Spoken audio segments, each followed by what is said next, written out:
All right, what's up everyone, and welcome to 2021. It's nice to be past 2020. Now, 2 weeks ago, I posted a video talking about how to set goals you will actually accomplish. And if you haven't seen that video, go ahead and hop on over to the channel after this one to give that a view. But this week, I wanted to make a video to share with you some of my personal goals for 2021, so let's jump right in. So my biggest goal for 2021 is to be debt-free by October of this year. Now, if you've seen other videos on this channel, you probably know that I absolutely hate debt. And that probably goes for most people. I don't know anybody who's in debt and just loves being in debt. That would be weird. Your debt is holding you back. You're not starting at $0. Instead, you're starting tens of thousands, sometimes even hundreds of $1,000s below zero. But I won't rant in this video, maybe another video, probably another video. But because of my negative views of debt and of lending companies, I'm pretty excited to tackle this goal. Now, this video is posting at the first of the year, and currently I have just over $34,000 in student loans to pay off. Now, this is going to be difficult to accomplish in this time, but I've set my scopes and I am passionate about this to my core.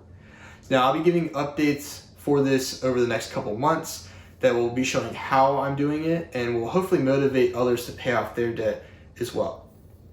Now, if you do the math, $34,000 divided by the 10 months it takes to get to October is $3,400 a month plus the interest payments. Now, I can't afford that monthly payment. So how am I gonna do it? Well, I'm glad you asked. I'm gonna rob a bank. No, I'm just kidding. But that does lead us to my next goal for 2021. So in order to reach my last goal, as well as to start investing more after I pay off everything, I'm looking to make $100,000 in 2021. Now, this is a 60% increase from what I made in 2020, which is a pretty significant increase. The average annual raise for a job is about 5%. So I'm hoping to get that from my day job, but I'll still have 55% left to raise my income. So I'm looking to do that two ways. So the first way is through what you're watching this on now. I'm looking to monetize my YouTube channel in 2021. Now, I've really enjoyed making these videos and I'm hoping that they're bringing value to your life. On this channel, I not only want to talk about things that I've learned in hopes of making it easier for other people to learn those things, but I'm also wanting to show what it's like to create a YouTube channel from the beginning. So in order to help me reach this goal, it would be kind if you would just hit the like and subscribe buttons to help the YouTube algorithm and to help this channel grow.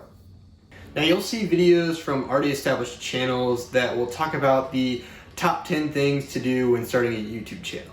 And I'm not knocking these videos entirely because the 10 things that they list are usually pretty helpful and they come from a credible source since they're coming from an already established YouTube channel.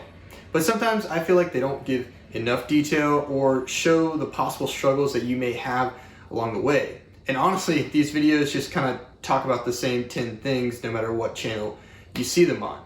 And I think that there's more to know. Now, the second way that I plan on increasing my income is pretty simple. It's just to work more.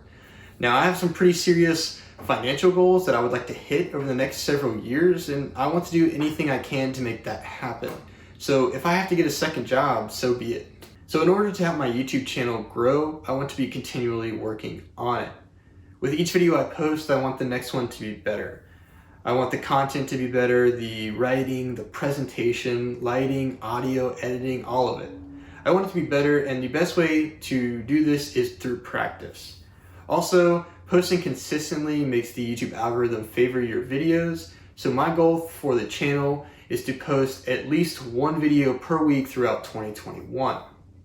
Now, the reason I don't say that I want to have X amount of views per video or I want to have 5,000 subscribers by the end of 2021 is because I don't think that these metrics are useful and they'll just end up stressing me out if I see that they're not being hit. And that's because I don't have control over them. What I do have control over is the frequency and the quality of my content. And that's what's important to me, and so that's why my goal revolves around it.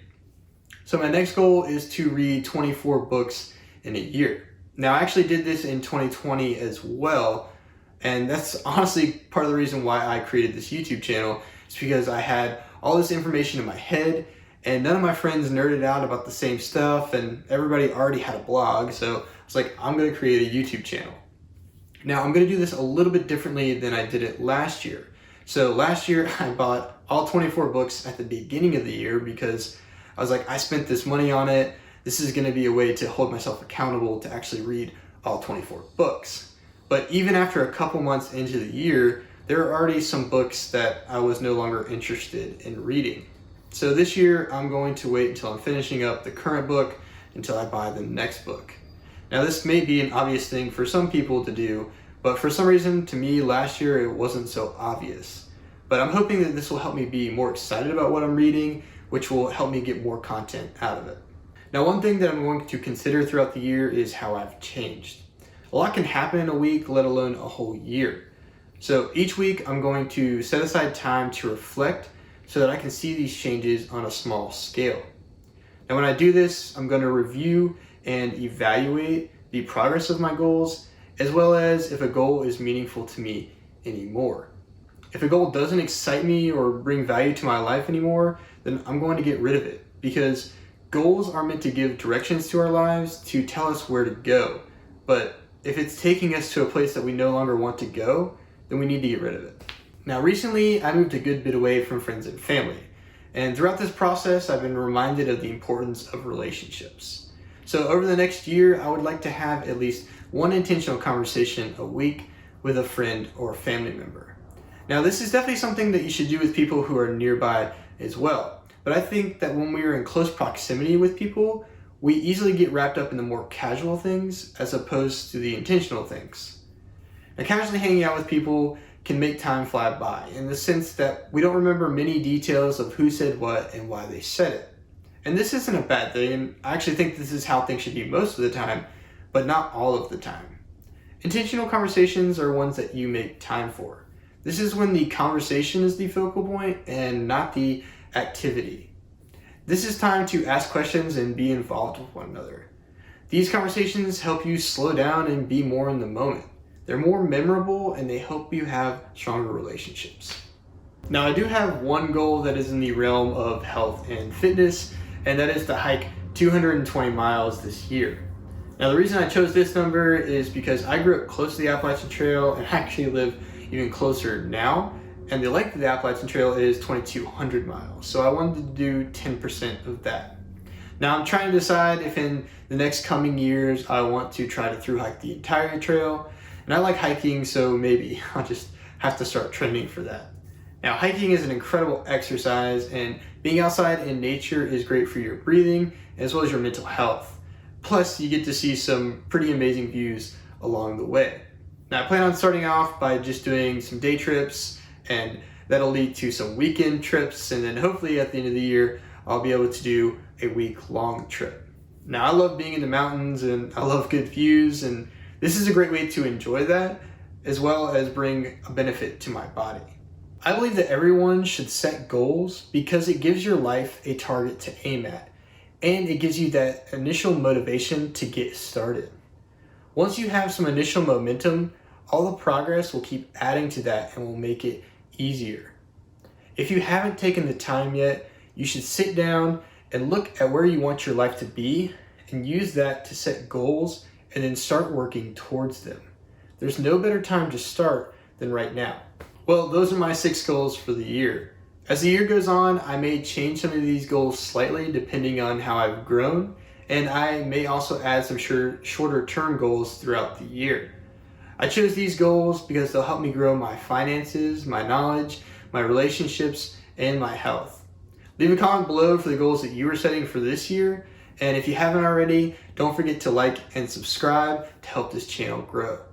As always, don't forget to do something nice for someone random this week. See you next time.